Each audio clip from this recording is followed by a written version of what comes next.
Então, essa é uma reunião clínica semanal da Fundação Oswaldo Ramos, do Hospital do Rim, que é a disciplina de nefrologia da Unifesp.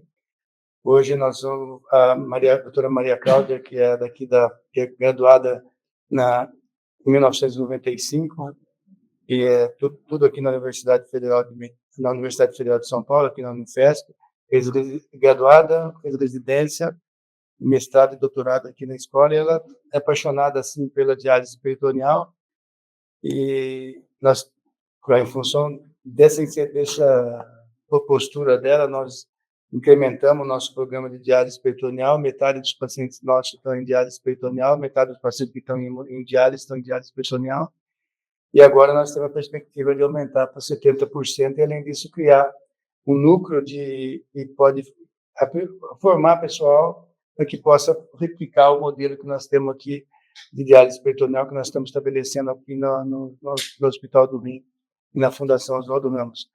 E junto com ela trabalha a Camila, que é uma apaixonada pela diálise peritoneal também, e o Alessandro, que é o responsável pela colocação em 10 anos, ele colocou mais de 800 catéteres de Tinkoff, uma taxa de sucesso excepcional. Então, eu queria agradecer a Maria Cláudia. Essa é uma perspectiva diferente, é uma oportunidade para deixar os pacientes que estão aguardando diálise menos tempo aguardando.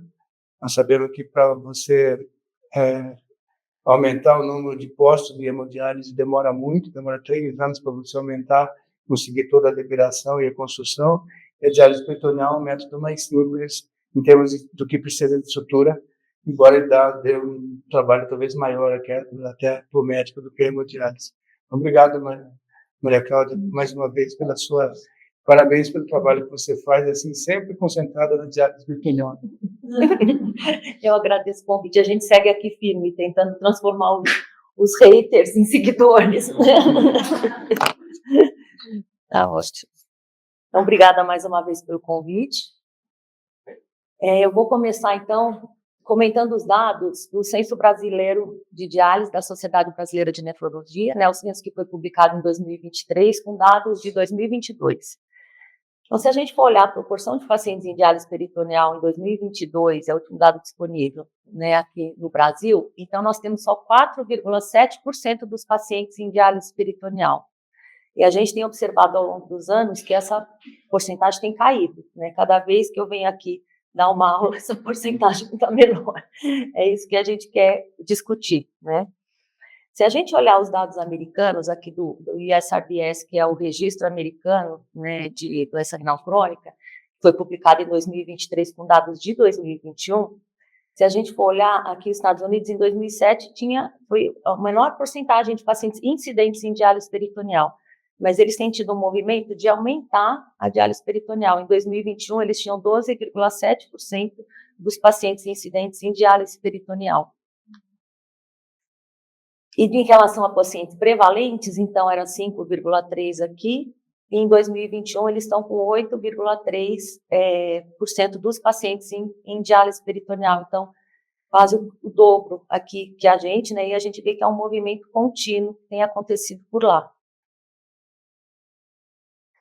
Aqui, eu peço desculpa que a letra é pequenininha, mas também publicado no USRBS, a proporção por países em diálise peritoneal. A gente vê que o Brasil está aqui embaixo, né? Entre os países que menos faz diálise peritoneal. O país que mais faz é Hong Kong, 68% dos pacientes estão em diálise peritoneal. Mas se a gente olhar aqui países como Suécia, Canadá, 22% em diálise peritoneal.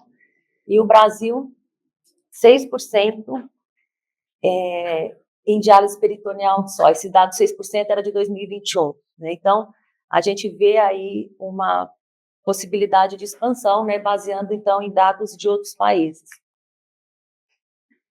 E por que será que a gente faz tão pouca diálise peritoneal? Né? É um método que tem vantagens, né? É um método portátil, então isso facilita para o paciente viajar, ele não fica preso ao centro de diálise, né? Então, só para exemplificar, a gente no ano passado teve paciente que foi fazendo diálise peritoneal para outros países, foi para Dubai, porque tinha reunião de trabalho em Dubai e foi fazer diálise peritoneal em Dubai, paciente que foi para Orlando, paciente que foi para Miami, paciente que foi visitar a família no Nordeste, foi ficar em resort, ou seja, a gente tem que estar preparando uma paciente que vai agora fazer um cruzeiro no Mediterrâneo. Então, assim, só para exemplificar para vocês como é, de fato, portátil, o paciente só precisa levar a máquina de diálise para onde ele for, ele leva com bagagem de mão no avião, e a empresa entrega as bolsas no endereço que ele fornecer, né? Então, essa é uma coisa que pode parecer talvez uma utilidade, vamos dizer, entre aspas, mas para o paciente em diálise isso faz muita diferença, tá? É uma terapia que proporciona privacidade, né? É o paciente na casa dele, com os problemas dele, ele não necessariamente precisa dividir com todo mundo a vida dele, assim como é no salão de hemodiálise, né? Embora para algumas pessoas o salão de hemodiálise até seja também uma forma de sociabilizar, né? Então, o ideal é que cada paciente veja o que melhor se adequa ali com o estilo de vida, né? É uma terapia que preserva mais a função renal residual, e isso a gente tem priorizado cada vez mais no sentido de flexibilizar a prescrição e dar mais liberdade de dieta. A gente vê no ambulatório que a gente quase não tem restrição de fruta, os pacientes referem menos sede, a dieta em geral é mais liberada. Agora, mas então, se tem tanta vantagem, por que tem tão pouca diálise peritoneal no Brasil, né? Será que é porque os pacientes têm muita contraindicação ou será que ela não está sendo proposta como uma opção de terapia renal substitutiva? Será que o nefrologista está dizendo para o paciente que vai entrar em diálise que ele pode escolher se ele quer entre hemodiálise ou diálise peritoneal? Se a gente for olhar esse estudo que foi publicado no NDT em 2008, é bem interessante, com um estudo prospectivo, com mais de 1.000 pacientes que estavam em tratamento conservador, no estágio da doença renal crônica de 3 a 5, nos Estados Unidos e no Canadá, e eles foram ver, então, na população deles, quantos por cento, qual a porcentagem dos pacientes que seriam elegíveis clinicamente, do ponto de vista, então, médico e psicossocial, ou seja, tinha habilidade para fazer a diálise, tinha condição em casa para fazer a terapia renal substitutiva, e eles viram que 87% dos pacientes eram elegíveis para DP do ponto de vista médico, 83% eram elegíveis do ponto de vista psicossocial e 78%, então, elegíveis para DP do ponto de vista médico e psicossocial. E aqui, como que só para dar para vocês, assim, uma ideia geral do como é que é a nossa situação aqui no Hospital do Rim. A gente é ligado aqui ao ambulatório da uremia, né, da Unichesp, e a gente tem como cultura do ambulatório, pela facilidade de ser do ambulatório da uremia ser próximo da nossa casa de diálise peritoneal, né, a gente tem como cultura da nefrologia daqui oferecer para o paciente hemodiálise e diálise peritoneal como opção de terapia renal substitutiva e deixar o paciente escolher qual método ele prefere. Então, só para dar uma ideia, nesse ano aqui de 2024, o ambulatório de uremia enviou 27 discos de diálise solicitando vaga para diálise ou hemodiálise ou diálise peritoneal. Dos discos de diálise que saíram do ambulatório, 63% saíram para hemodiálise e 37% saíram para diálise peritoneal. Ou seja, então, eram pacientes que não tinham contraindicação ao método, foram conhecer os dois e optaram pela diálise peritoneal, né? Isso eu acho um dado muito interessante. E isso acaba se refletindo, então, no que a gente observa no nosso serviço de diálise aqui, em que nós temos aqui em julho de 2024, 53% dos pacientes nossos estão em hemodiálise e 47% dos pacientes, então 211 pacientes em diálise peritoneal. Então, se a gente tem aqui essa porcentagem de encaminhamentos para diálise peritoneal no nosso serviço, e a gente vê e isso não se reflete, não é o que a gente vê no resto do Brasil, será que os nefrologistas estão tendo umas percepções equivocadas sobre a diálise peritoneal, né? Talvez alguns preconceitos e que talvez não tenham tanto fundamento mais hoje em dia, e isso é que acaba afunilando a entrada do paciente na diálise peritoneal. Antes de eu entrar nisso especificamente, eu vou só relembrar as modalidades de diálise peritoneal, porque eu acho que muita gente não está mais familiarizada com as formas de fazer diálise peritoneal, então eu vou fazer aqui um parênteses só para lembrar como é que a gente faz diálise peritoneal. A gente pode fazer diálise peritoneal de forma manual, que é a CAPD, ou de forma automática, que é a diálise peritoneal automática, com uma cicladora que o paciente liga na casa dele à noite. A CAPD, o paciente, como há décadas a gente já faz então 4 trocas manuais de de diálise por dia, né? Então, 4 vezes por dia ele para o que ele está fazendo para fazer uma drenagem e infusão da solução de forma manual. Isso aqui como é mais trabalhoso, é uma minoria que a gente tem nessa modalidade. Aqui que no nosso programa, a gente oferece para o paciente as 2 opções, CAPD ou DPA, desde que ele tenha condição de manusear a máquina. A gente vê que a imensa maioria prefere fazer a diálise peritoneal automática com a cicladora. Tanto que quase que, hoje em dia, diálise peritoneal é sinônimo de diálise peritoneal automática. Dos nossos 211, Camila, a gente tem quantos pacientes? A gente tem 3 pacientes só fazendo essa modalidade CAPD, então, de 211 pacientes. A maioria prefere, então, fazer a noturna.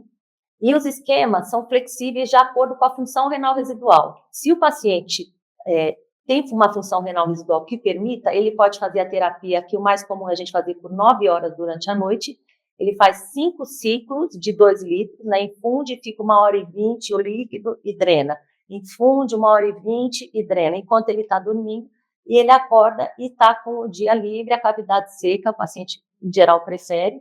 E é um tipo de diálise incremental, vamos dizer assim, porque a gente leva em consideração a função renal residual.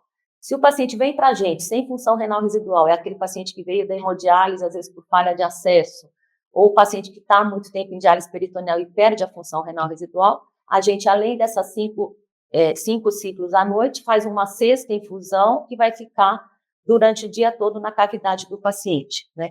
Isso pode ser feito com glicose ou com a solução de codestrina, que é um polímero de glicose que não é reabsorvido por difusão e permite uma capacidade mantida aí de ultrafiltração, né? Como fica 9 horas na máquina, vai ficar 15 horas fora da máquina, nesse período pode reabsorver uma parte do líquido, e às vezes pode ser necessário, então, drenar o líquido no meio do dia, né, porque reabsorve a glicose, que é o agente osmótico ao longo do tempo, então pode ser necessário fazer uma troca durante o dia. Se o paciente precisa melhorar o clearance de soluto, a gente faz uma nova infusão e ele fica até ligar a cicladora à noite, ou ele pode só drenar no meio do dia, né? Lembrando que essa é uma opção, então, que a gente oferece, geralmente, quando não tem a opção da ecodestrina. A ecodestrina, o paciente fica bem com esse líquido permanecendo o dia todo, e isso, em geral, adequa a 100% dos pacientes. E só para relembrar em um segundo, que eu sei que esse é o tópico mais chato, falar de KTV, né? KTV é uma forma da gente avaliar a dose de diálise na peritoneal, né? Uma forma da gente ver o quanto foi depurado da água corporal total, quanto foi depurado da água em relação à ureia. Só lembrar esse número, então, porque eu vou comentar quando eu mostrar 2 casos clínicos. O KTV alvo na diálise peritoneal, ele tem que ser maior ou igual, recomendado que seja acima de 1,7 por semana. Então, a gente colhe o KTV de um dia, multiplica por 7, a gente tem que ter esse alvo de 1,7. Lembrar que essa recomendação é semelhante para todas aquelas modalidades que eu comentei de diálise peritoneal, e a gente faz, para obter esse KTV na peritoneal, classicamente, a soma do KTV renal e peritoneal para atingir esse 1,7. Quais seriam, então, as contraindicações absolutas para fazer diálise peritoneal? Absoluta mesmo, são poucas. Seria a ausência de uma cavidade íntegra. Isso acontece quando? Se o paciente tem uma extrusão de bexiga, uma hérnia diafragmática, uma grande cirurgia abdominal recente. São casos, isso aqui é a exceção da exceção, né? Ou se ele não tem uma membrana funcional, uma membrana peritoneal funcional. Por exemplo, se ele já fez diálise peritoneal no passado e essa membrana já foi documentada como não funcionante, mas isso também é a exceção da exceção, né? E se ele não tem condição social, ou seja, se ele não precisa de grandes coisas, mas precisa ter um cômodo, em geral na casa, um cômodo sem mofo, com porta e janela. É isso que a gente precisa. E que não durma várias pessoas no mesmo cômodo. Eu acho que é isso, né, Camila? É só isso? Eu sei que às vezes isso é pedir demais no nosso meio, mas é isso, é um cômodo sem mofo, com porta e janela, né? E a gente, só para situar vocês, a gente tem pacientes aqui de outras cidades, até de outros estados, a gente não consegue fazer visita domiciliar para a gente saber como é o cômodo, a gente confia no que o paciente escreve, mas hoje em dia também tem o paciente filma o quarto dele, faz vídeos, então facilita para a gente validar ou não a condição social para fazer. E tem que ter condição cognitiva, né, de entender a técnica, tem que ter destreza para fazer as conexões, e se o paciente não puder fazer, ele tem que ter alguém para fazer por ele, ou alguém da família, ou eventualmente até alguém que ele contrate, né? Mas são poucas, então, as contraindicações clínicas absolutas, né? Relativa seria a presença de ostomia, mas que pode ser conversado, dependendo do caso, da necessidade, da prioridade de se fazer peritoneal. Se o paciente tiver uma neoplasia abdominal, uma doença inflamatória intestinal, uma diverticulite ativas, ou uma derivação ventrículo-peritoneal, eventualmente isso pode ser uma contraindicação relativa. Mas vocês podem ver que são condições relativamente raras, né? Porque o que muito se fala de contraindicação na diálise peritoneal, que o paciente com cirurgia abdominal prévia, que não urina mais, que é a frase que a gente sempre ouve, o paciente grande, né? Essa frase na diálise, o paciente grande não vai dar certo na diálise peritoneal, ou o paciente que tem doença renal policística, esse paciente também, pelo tamanho do rim ocupando ali a cavidade, não vai caber o rim e a solução de diálise peritoneal. Eu vou comentar, então, se seriam essas percepções equivocadas em relação às contraindicações para diálise peritoneal. Eu trouxe 2 casos que eu acho que ilustram mais ou menos essas percepções aí que circulam sobre as contraindicações para diálise peritoneal. Então, olha, essa é uma paciente do nosso ambulatório de 67 anos, tem uma glomerulonefrite crônica e veio do ambulatório de uremia. É a única patologia associada à hipertensão. Ela tinha uma colecistectomia, urinava 1 litro por dia, tinha um peso de 77, uma altura de 1,60 e um IMC de 30. Então, essa aqui é ilustrando o abdômen dela. Então, eu peço para vocês, nefrologistas, pensarem quantos de vocês indicariam para esse abdômen a diálise peritoneal. Mas eu falo que no nosso ambulatório a gente é muito inclusivo, a gente aceita todo mundo. Então, apesar de ser obesa e ter cirurgia prévia, a gente colocou essa paciente em programa. Vou fazer um adendo, então, porque o paciente obeso, qual que é o principal receio com cirurgia prévia? Que o catéter não vai funcionar, né? Ou que vai ter complicação no pós-operatório. Então, a gente tem dados aqui locais, assim, dados ainda não avaliados de forma mais refinada, mas a gente tem o doutor Alessandro, entre janeiro de 2011 e maio de 2024, ele implantou 784 catéteres, né? E para vocês terem uma referência de o que seria um controle de qualidade, a Sociedade Internacional de Diálise Peritoneal, ela recomendou no guideline de 2019 que você tem uma patência dos catéteres em mais de 80% em 1 ano. O que é uma patência? É não precisar reabordar por problemas de fluxo ou dor na drenagem. E o que a gente vê aqui nos resultados do doutor Alessandro? Aqui, ó, dividido por IMC. Então, dos 784 pacientes, 83 tinham um IMC menor de 83% um IMC menor que 30 e 27% um IMC maior que 30. Desses 7 pacientes aqui no total não implantaram, ou seja, eles chegaram a centro cirúrgico, mas a cirurgia não foi efetiva, não é isso, ele não conseguiu implantar, mas eram por cirurgias abdominais prévias, múltiplas cirurgias abdominais prévias, ou que tinham cirurgias de grande porte, uma gastrectomia com linfadectomia, por exemplo. Ou seja, não era porque o paciente era obeso ou não obeso, foi por questão de cirurgia prévia, tá?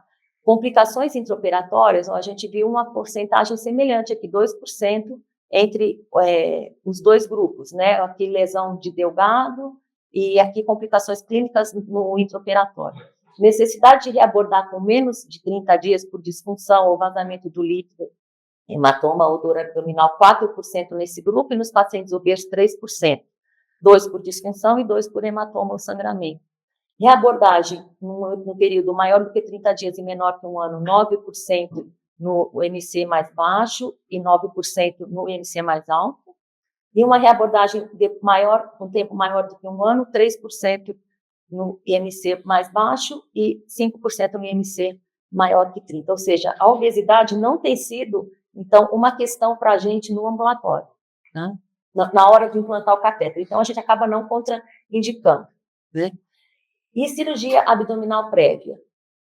Dos pacientes que vieram para o ambulatório, dos pacientes que foram encaminhados para implante de catéter, 472 tinham cirurgia abdominal prévia, ou seja, 60% dos pacientes tinham alguma cirurgia. A maior parte, 70%, em andar inferior do abdômen. Eu era cesárea, esterectomia, apendicectomia, cirurgia urológica, tem COF prévio, né? E desses, então, com cirurgia abdominal prévia, como eu comentei no outro slide, em 7 não foi possível o implante, tá? Só em 7. Dos pacientes com cirurgia abdominal prévia, então, 11% precisaram de reabordar, mas sem necessidade de retirar o catéter, e sem cirurgia prévia, 13%. Precisaram reabordar e depois acabaram retirando o catéter, 2% no grupo com cirurgia prévia, 1% sem cirurgia prévia, e que efetivamente precisaram retirar o catéter por disfunção, 3% no grupo com cirurgia prévia e 3% no grupo sem cirurgia prévia. Então, resumindo, obesidade e cirurgia prévia, para a gente não tem sido problema em relação à questão mecânica da diálise peritoneal. Voltando para o nosso caso. Então, essa paciente, a gente começou a prescrição dela com NIPD, ou seja, aquelas trocas na cicladora noturnas com a cavidade seca durante o dia. Como que é a terapia, só para vocês terem uma ideia. Então, a gente faz a terapia por 9 horas, com um volume de 10 litros total, infunde a cada ciclo 2 litros e a última infusão é 0. Com isso, só para exemplificar, a gente teve um KTV para ela bem acima do alto. O KTV, porque ela tinha um clearance de creatinina de 10,5 ml por minuto e um diureia de 3. Assim fica fácil fazer um esquema flexível de diálise, né? Então, ela tinha um KTV renal de 1,79 e um peritoneal de 1,2. Somando 2,99 e o alvo vai ser acima de 1,7, urinando 1,5 litro. Então, essa paciente obesa com cirurgia abdominal prévia, a gente conseguiu deixar ela num esquema de diálise de 6 vezes por semana, ou seja, ela fazia ainda uma folga na semana, né? Um dia que ela não dialisava. Depois de um ano, a gente observa que ela ainda mantinha o clearance de creatinina de 7,3, de ureia de 5, depois de um ano, essa paciente ainda mantinha o KTV um folga aqui dentro do alto, né? Depois de 2 anos, ela começou a evoluir com hipervolemia, reduziu o volume urinário, e depois de 2 anos, então, que a gente colocou ela para fazer 7 vezes por semana. E depois de 2 anos e 7 meses, ela ficou anúrica e começou a evoluir com hipercalemia. Então, era uma paciente obesa, com cirurgia prévia e sem função renal residual. O que essa paciente muitas vezes escuta? Diálise peritoneal para você não dá mais, olha, seu peritônio não funciona mais. É o que as pessoas mais falam, esse peritônio já não funciona. Provavelmente não é isso, né? É simplesmente uma questão de você adequar o esquema de diálise para essa nova condição de anúria, né?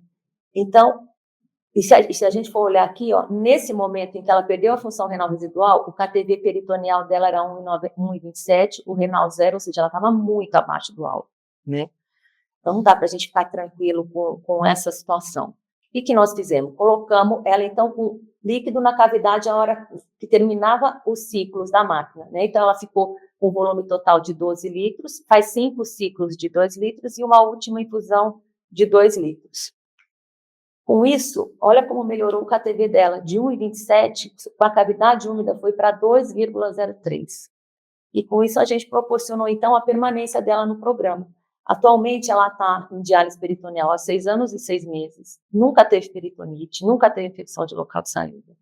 Ela entrou com 77 quilos. Depois de 2 anos, ela foi para 86 quilos, que isso realmente é uma questão. O paciente ganha peso na diálise peritoneal, porque melhora o apetite, mas também principalmente porque ele reabsorve a glicose do banho de diálise, né? Aqui nesse ponto a gente acha também que ela estava um pouco hipervolêmica, foi quando a gente precisou fazer ajuste na prescrição, mas agora ela está de novo com 77 quilos, baseada em dieta, e ela faz esteira. E como a solução de diálise peritoneal não é 0 açúcar, né? Tem que fazer algum tipo de exercício para queimar essa caloria.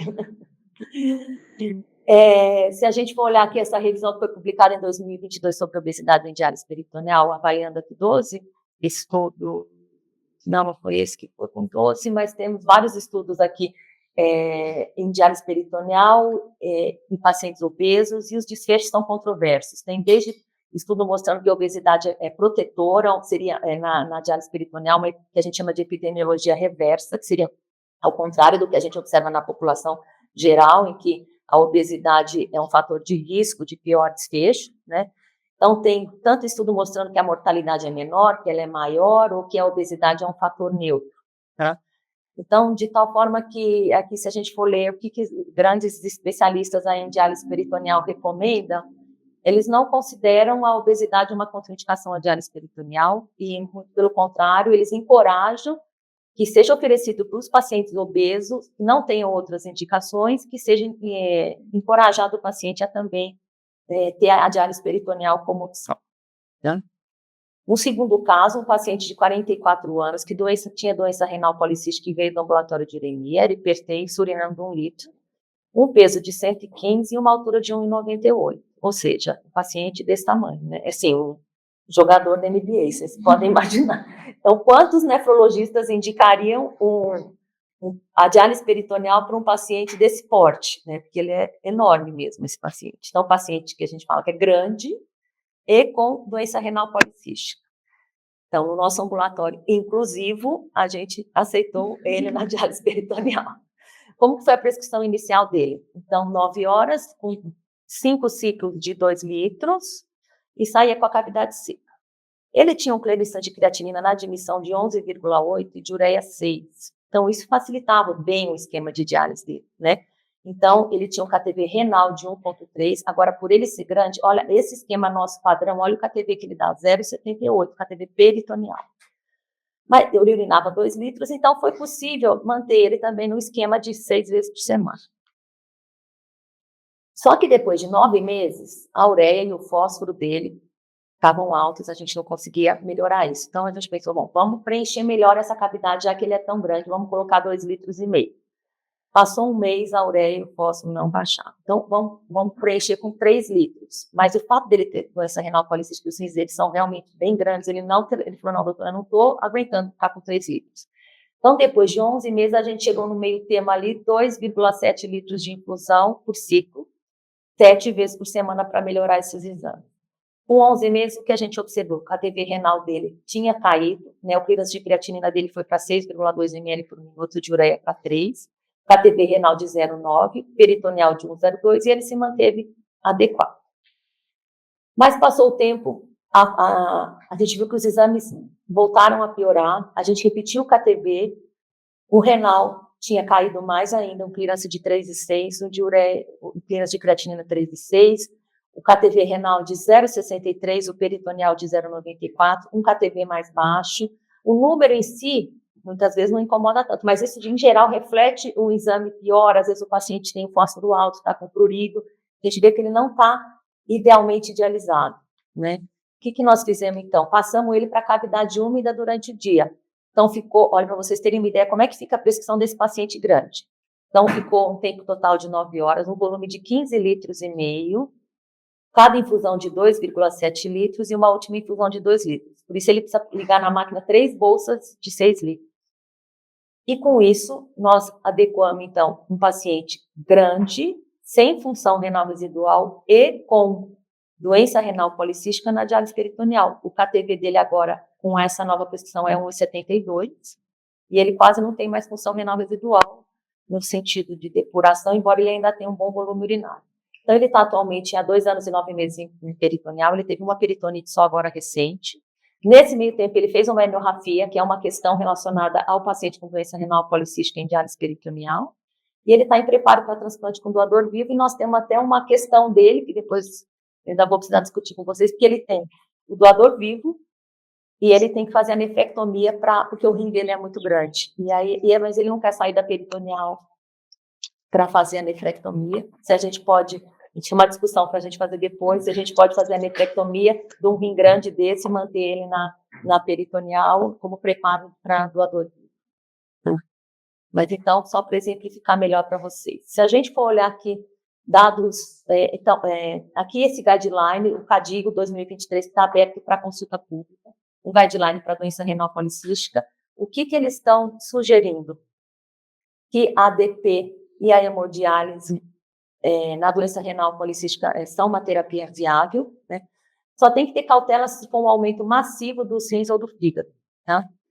E não tem diferença em relação a pacientes sem doença renal policística, a diálise peritoneal em relação à dose de diálise, a maior incidência de vazamento de líquido, mas não tem diferença em relação à peritonite, infecção de local de saída, nem a falência da técnica e mortalidade. A única coisa é que hérnia fica mais comum nos pacientes com doença renal policística em diálise peritoneal pelo aumento da pressão na cavidade abdominal, com a ecocose do rim volumoso com a presença do líquido. Então, nós falamos aqui das contraindicações do implante de catéter, e outra coisa que se fala muito, a diálise peritoneal tem muita infecção, eu não vou indicar para o meu paciente por causa disso, né? Aqui mostrando para vocês os nossos dados, lembrando que a recomendação da ISPD, da Sociedade Internacional de Diálise Peritoneal, é que você não tenha mais do que 0,4 episódios de peritonite ao ano. No ano passado, nós tivemos 0,14 episódios de peritonite ao ano, ou seja, dá uma peritonite a cada 6,9 anos. Então, isso é uma coisa que realmente a gente se orgulha e que melhorou muito nos últimos anos. Então, para quem viu diálise peritoneal no começo, isso é muito diferente, né? Então, aqui, mas acho que a gente pode dizer, em média, aí, 3 anos e meio, 4, para o paciente ter um episódio de peritonite. Mas, apesar dessa taxa baixa de peritonite, ela ainda é o principal calcanhar de Aquiles da diálise peritoneal. Por quê? Ela é a principal causa de transferência para hemodiálise, né? Então, eu falei muitos benefícios da diálise peritoneal, mas se eu tiver que citar um calcanhar de Aquiles, é a taxa de transferência para hemodiálise, que fica aqui no nosso serviço em torno aí de uns 9, 8, 9% ao ano de pacientes que são transferidos para a hemodiálise porque alguma coisa deu errada no peritoneal. E a principal coisa é a peritonite que não respondeu adequadamente ao tratamento e a gente precisou transferir esse paciente para a hemodiálise. Ele pode depois voltar para a diálise peritoneal se ele quiser, mas de qualquer forma ainda é a principal causa de transferência, tá?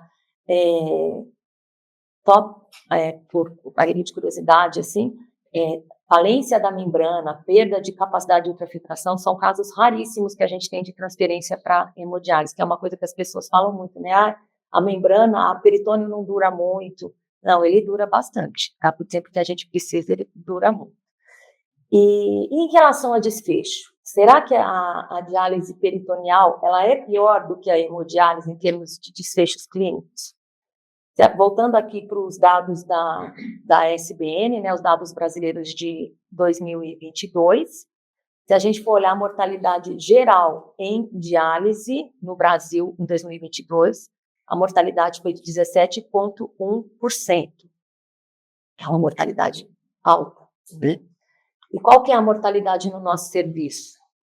Aqui, o número de pacientes tratados nosso que vem aumentando a cada ano, né? Em 2023, nós tivemos 254 pacientes tratados no nosso serviço. E a nossa mortalidade, olha, é sempre abaixo de 10%. Então, é bem diferente da mortalidade mostrada pelo Censo Brasileiro de Nefrologia, tá?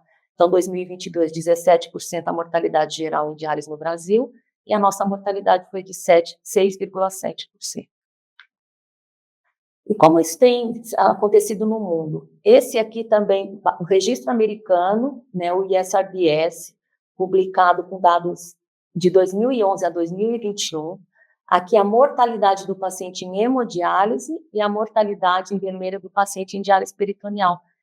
Eles têm mostrado consistentemente uma menor mortalidade dos pacientes em diálise peritoneal. Olha aqui, 191 óbitos por 1.000 pacientes ano em hemodiálise e 161 por 1.000 pacientes ano em diálise peritoneal, isso em 2021.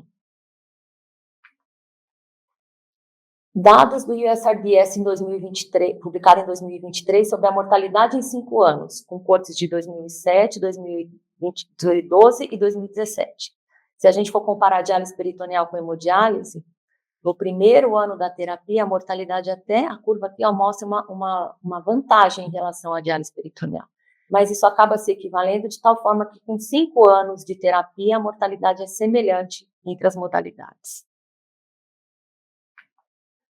Um outro dado interessante aqui, publicado no NDT em 2020, mostra, de uma revisão sistemática com scores de propensão, usando scores de propensão, comparando a mortalidade em diálise peritoneal e hemodiálise, revisou 17 estudos com mais de 100.000 pacientes incidentes em diálise entre 93 e 2014 e mostrou que as duas modalidades, hemodiálise e diálise peritoneal, têm aqui, então, sobrevida semelhante. Então, concluindo, a gente acredita, e os dados mostram que a diálise peritoneal é uma modalidade válida de terapia renal substituída, e a gente acredita que ela deve ser ofertada para o paciente. Então, é só isso que a gente sugere, que o paciente esteja apresentado as duas modalidades, hemodiálise e diálise peritoneal, as duas têm suas vantagens e desvantagens, e o paciente é que deve escolher junto com o médico qual que é a terapia que melhor se adequa ao estilo de vida dele, né? E já vou deixar um espaço para a gente discutir eventualmente que talvez ela pode fazer parte da solução para a falta de vaga que a gente tem observado no nosso meio, falta de vaga para hemodiálise, a diálise peritoneal pode talvez oferecer uma solução para isso, tá? Queria aqui, então tem algumas fotos, queria agradecer ao professor Medina, professor Lúcio, por terem apoiado e viabilizado o nosso centro de diálise peritoneal, que foi reformado, tá, no e com a capacidade bem ampliada, uma capacidade que proporciona para a gente ampliar o nosso serviço e oferecer a diálise peritoneal para mais pessoas, né? A gente não precisa necessariamente que o paciente more perto da gente para a gente oferecer a diálise peritoneal, porque o paciente vai vir para consulta uma vez por mês só, então a gente pode oferecer para mais gente, tá? A gente agradece, então, esse apoio, e com isso a gente quer manter essa vocação do Hospital do Rim em proporcionar um serviço de saúde de excelência, né, com assistência de excelência, mas também promover ensino, que é uma coisa que a gente já faz. A gente recebe no nosso serviço residentes do país inteiro que vêm fazer estágios de um mês com a gente na diálise peritoneal. A gente quer expandir isso e expandir também para a enfermagem de outros serviços e para médicos de outros serviços que queiram eventualmente vir passar um mês, conhecer a nossa experiência. Nós estamos abertos a isso, né? Aproveitando o gancho aqui, isso aqui é uma foto que a gente colocou, foi uma ideia muito oportuna da Camila, da gente pegar essa foto, que é de um livro de diálise peritoneal. Eu não sei se está dando para enxergar bem aqui, mas é um paciente que está na praia, está nadando, para desfazer também essa concepção errada de que o paciente em diálise peritoneal não pode nadar, tá? Ele pode, se a gente olhar, o que a gente recomenda é que ele coloque um curativo, tipo Tegaderm, para impermeabilizar o catéter. Coloca uma gaze para o curativo não grudar no catéter, uma gaze em cima do curativo e o Tegaderm por cima, e assim o paciente pode nadar em mar, pode ir para a praia, pode ir para a piscina, né, desde que as condições da água sejam propícias para o banho, como para qualquer outra pessoa. Ou seja, a gente não vai recomendar nadar no Rio Sena, não é, professor?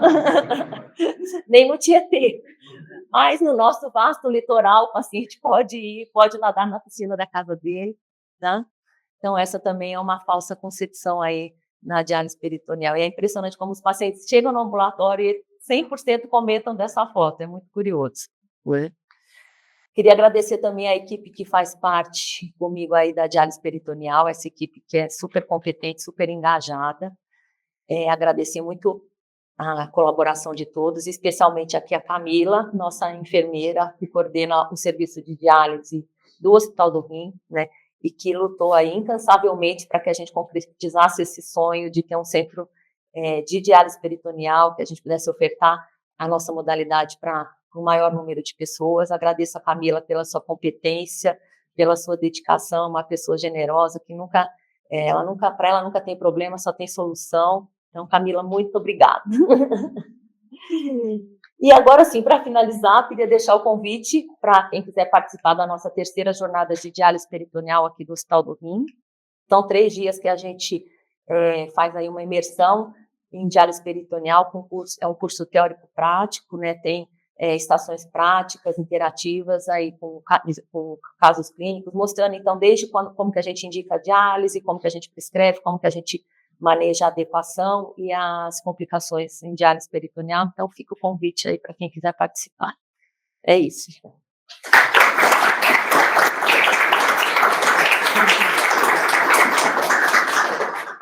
Parabéns, Maria Cláudia. Vamos ver se tem alguém tem algum comentário ou alguma pergunta. Então, nós estamos organizando esse programa, né, que é semelhante ao programa de transplante de rim, que é um programa de larga escala de diálise peritoneal, com essa modalidade de fazer tudo de maneira mais assim, com a administração mais científica do modelo, e que se proporciona que o paciente tenha um atendimento bem mais rápido do que normalmente tem, que é o que acontece no transplante de rim. Então, esse é o objetivo, repetir o que nós fizemos no transplante de rim, repetir com a diálise peritoneal, e você, a Camila, o Alessandro, estão extremamente envolvidos nesse objetivo aqui do hospital. E não sei se tem alguma pergunta. Eu queria só fazer uma questão antes. Eu tenho a impressão assim que as duas extremos de idade pode ser que se beneficiam mais da diálise peritoneal, é o idoso e a criança. É isso mesmo? Eu acho que a criança, a gente não tem muita experiência para eu poder dizer, né? Mas o que a gente ouve dos nefropediatras é que sim, né? Mas eu acho também, professor, que o paciente adulto jovem se beneficia muito, porque a flexibilidade para ele poder estudar, trabalhar, faz muita diferença. O idoso, tem até estudo mostrando que talvez depois de um ano ele possa, tem estudo que mostra que às vezes o desfecho dele na diálise peritoneal pode até não ser tão bom, e eu tenho até uma hipótese para isso, que é porque na hemodiálise você vê o paciente 3 vezes por semana. O paciente idoso, às vezes, é aquele paciente mais grave, então o que você tem que fazer é manter um contato próximo com ele se ele está na peritoneal. Mas o fato você ter o paciente mais idoso em diálise peritoneal proporciona uma melhor qualidade de vida, porque o paciente não precisa ficar preso ao centro de hemodiálise. Isso tem, o idoso tem essa vantagem, mas a gente só não pode esquecer de que tem que ver esse paciente bem de perto. Isso porque é diferente na hemodiálise, você vê o paciente 3 vezes por semana, então você tem o paciente de 90 anos na hemodiálise, tem um contato ali mais próximo. Mas como eu vejo assim, o paciente de diálise peritoneal e hemodiálise, ele vê o médico 3 vezes por semana, mas na diálise peritoneal você vê o paciente uma vez por mês, que é muito mais do que na diálise, na hemodiálise. E você sabe que tem um estudo que mostra que os pacientes em diálise peritoneal são mais satisfeitos com o médico do que na hemodiálise. Alguém já estudou isso? O médico vê o paciente uma vez por mês, ou então o paciente vê o médico 3 vezes por semana. Exatamente. Parabéns pela apresentação, obrigado pela clareza e pela serenidade que você apresenta, muito bom. Nós temos basicamente duas fontes de entrada de pacientes em diálise, né? E uma predomina muito mais no Brasil do que outra, né? 70% dos pacientes que iniciam o programa de diálise no Brasil ainda entram pela porta de urgência e emergência porque não tinham o diagnóstico da doença renal ou evoluíram muito rápido. Então, minha pergunta é como otimizar a diálise peritoneal para esses pacientes, né, que não tiveram tempo do preparo ambulatorial, diferente do que a gente vê aqui no ambulatório de uremia, né, 40% entrando em diálise peritoneal. E a outra pergunta é, quando a porta de entrada é o sistema ambulatorial ou o consultório, do ponto de vista objetivo, quanto tempo, desde a primeira ida à Camila, primeira conversa com a Camila, até o início do tratamento, o paciente está prontinho para fazer diálise peritoneal? Bom, em relação a essa entrada na urgência, que é a mais comum no nosso país, realmente ela dificulta a entrada. Não adianta a gente achar que é fácil colocar em peritoneal alguém de urgência, porque você num pronto-socorro, explicar para um paciente que nem sabia que tinha doença renal, que ele vai ter que fazer diálise, e você ali ofertar para ele hemodiálise e diálise peritoneal, você como médico saber ali se ele vai ter condição de fazer na casa dele, se ele vai estar entendendo o que você está falando, isso dificulta para a gente que não tem a cultura da diálise peritoneal aí bem estabelecida. Então, acaba entrando em urgência, mas uma coisa interessante de saber é que esse paciente não precisa ele não precisa ser determinado para não mudar de método, né? Então, ele pode estar em hemodiálise internado num serviço e, de repente, fazer um contato, pode ser com a gente ou com outro serviço de diálise peritoneal, enquanto internado a gente pode providenciar o implante do catéter, o treinamento, e às vezes você acaba dando alta para esse paciente mais rápido do que ficar esperando uma vaga do disque diálise. Tá? Botucatu tem uma experiência muito interessante, né, porque eles têm uma cultura de entrada rápida, de ofertar no pronto atendimento deles hemodiálise e diálise peritoneal, e eles têm uma estrutura que proporciona implante rápido do TENCOF e realizar a diálise peritoneal no hospital enquanto aguarda o treinamento. E eles mostram que os resultados deles são semelhantes em relação à entrada de urgência em diálise peritoneal e hemodiálise. Então, é uma experiência muito interessante. Tá? Desculpa, qual que foi a segunda pergunta? No lugar, Camila, acho que você pode responder melhor que eu. Acho que é um mês, mais ou menos, não é? Em média, 30 dias, mas vai depender. Em média, 30 dias, mas depende também da urgência desse paciente em conservador.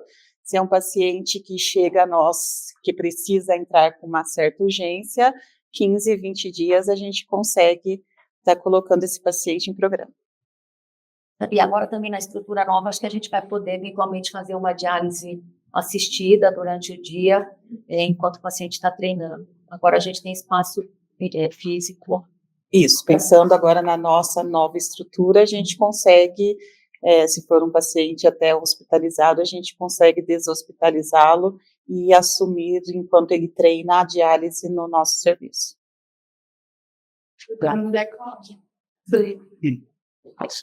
Bom, eu sou muito fã da senhora, eu aprendi aqui com a senhora, eu vim de Curitiba e fiquei muito animada e todos os pacientes que eu posso eu mando para vocês.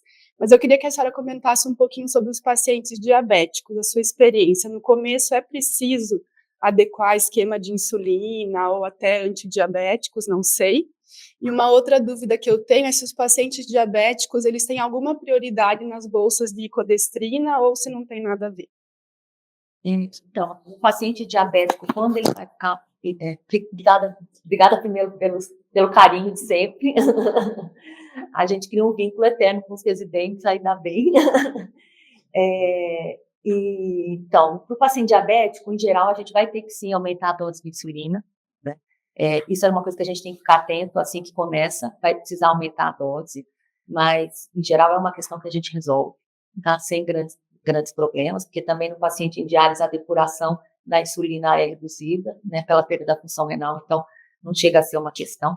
No paciente em médio e longo prazo, eventualmente ele pode começar a ter uma glicemia mais aumentada e a gente tem que entrar com hipoglicemiante. É raro, mas isso pode acontecer, mas em geral a gente entra com hipoglicemiante oral, aí um Traienta e resolve, tá?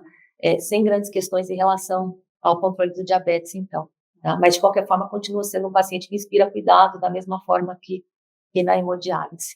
Tá bom? E a bolsa de codestrina? A bolsa de codestrina, infelizmente, ela só está disponível para os pacientes de convênio, né? O SUS ainda não regulamentou aí essa disponibilidade. Então, o paciente que é de SUS, sendo ou não diabético, infelizmente, por enquanto, a gente não consegue ofertar, né? Então, a bolsa de codestrina, que é um soluto de alto peso molecular que a gente usa para a permanência do dia, do paciente na cicladora, é uma bolsa que melhora o controle glicêmico do diabético, diminui o ganho de peso, né, melhora o perfil de ultrafiltração. Então, a gente sonha com essa nossa, agora que a gente tem o nosso centro de diálise, agora esse é o nosso segundo sonho, é disponibilizar a icodestrina para os pacientes. Não é todo mundo que precisa de icodestrina, é só aquele paciente que perdeu a função renal residual e que precisa manter a cavidade úmida durante o dia.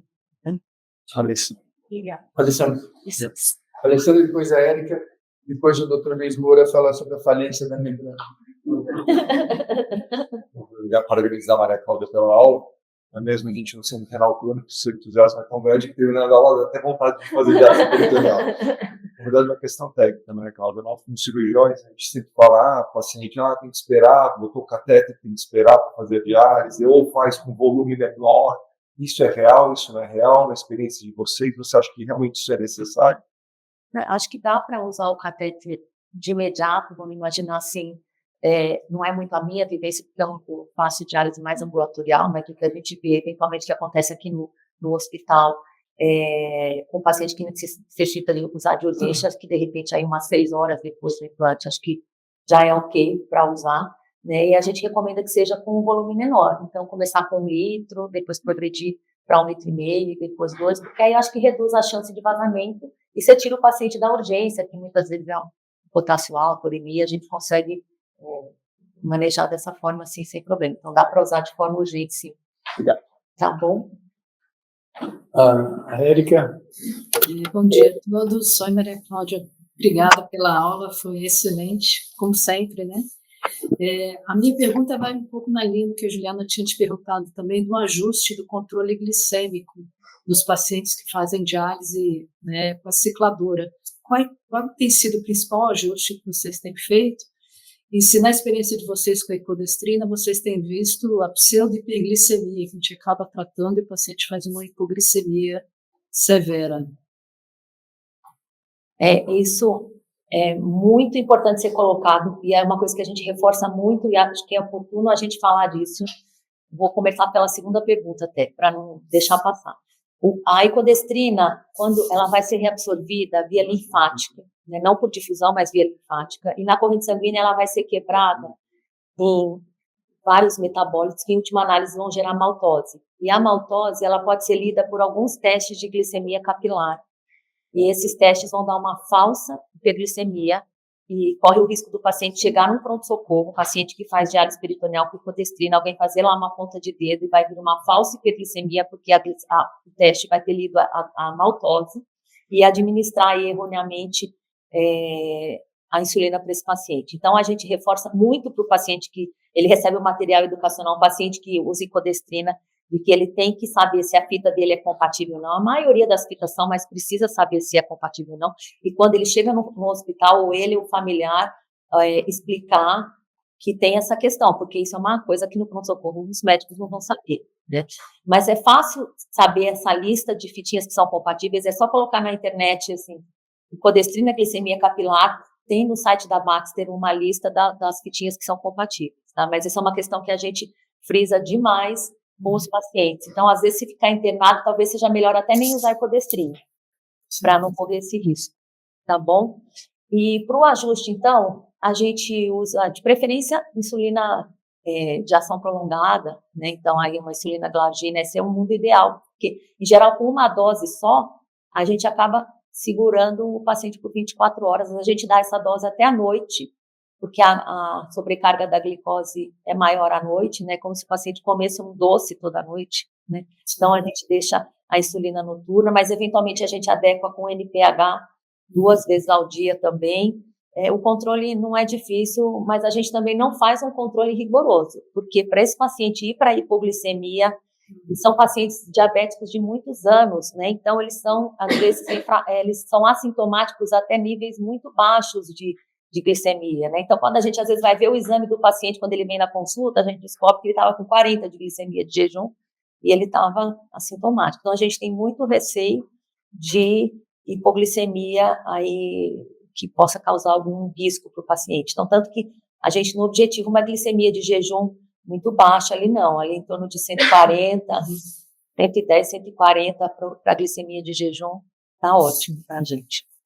Obrigada. Antes de passar para o Luiz, só lembrando que é uma pergunta sobre como faz a inscrição para o curso, que vai ser dia 21 a 23 de novembro, já vai estar disponível essa semana já no site da Fundação do Hospital do Rim, para fazer a inscrição por lá.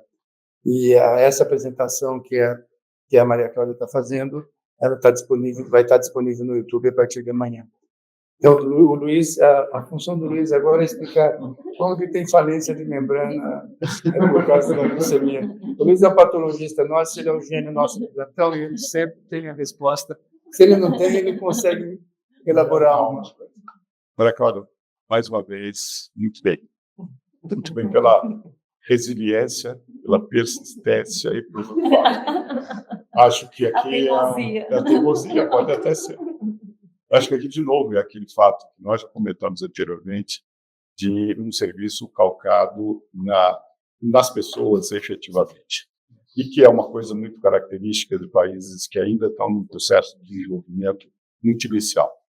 Isso precisava ser mais institucional. Ele ainda é uma coisa muito voltada para as pessoas. É um ventrílogo. Não, você já falou isso uma vez. Eu só estou reforçando, porque eu acho que é um exemplo clássico disso. E que, quando chega num ponto em que essas pessoas efetivamente não conseguem continuar o serviço, eles simplesmente desaparecem. Porque precisa desta coisa mais institucional. Agora, o passo institucional foi dado. Então, agora é fazer a máquina andar sozinha, sem Maria Cláudia, né, e companhia limitada.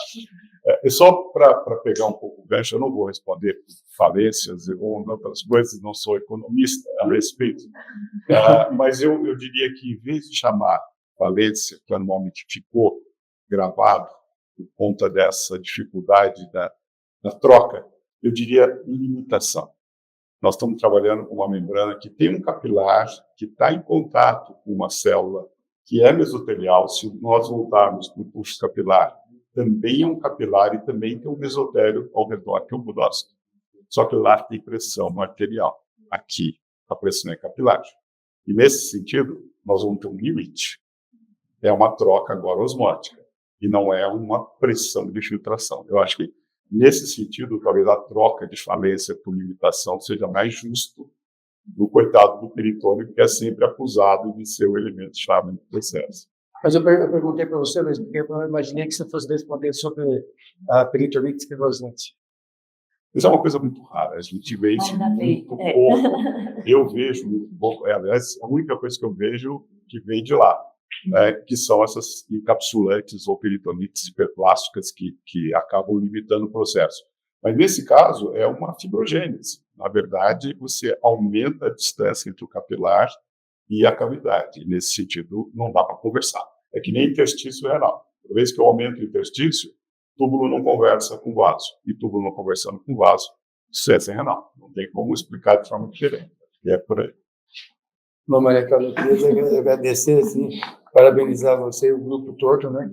E parabenizar principalmente a Camila, junto com você, com o restante do grupo, pela dedicação e pela forma pronta, assim, como vocês se envolveram nesse sistema de produção em larga escala e de, assim, fazendo as coisas com um espaço bem curto para poder atender todos os pacientes de maneira muito mais disponível, sem fazer aquele agendamento que vai demorar, vai ter tudo demorado aqui, tudo é muito mais fácil. Vocês entraram nesse modelo que nós fazemos no transplante, certamente isso vai ser um sucesso.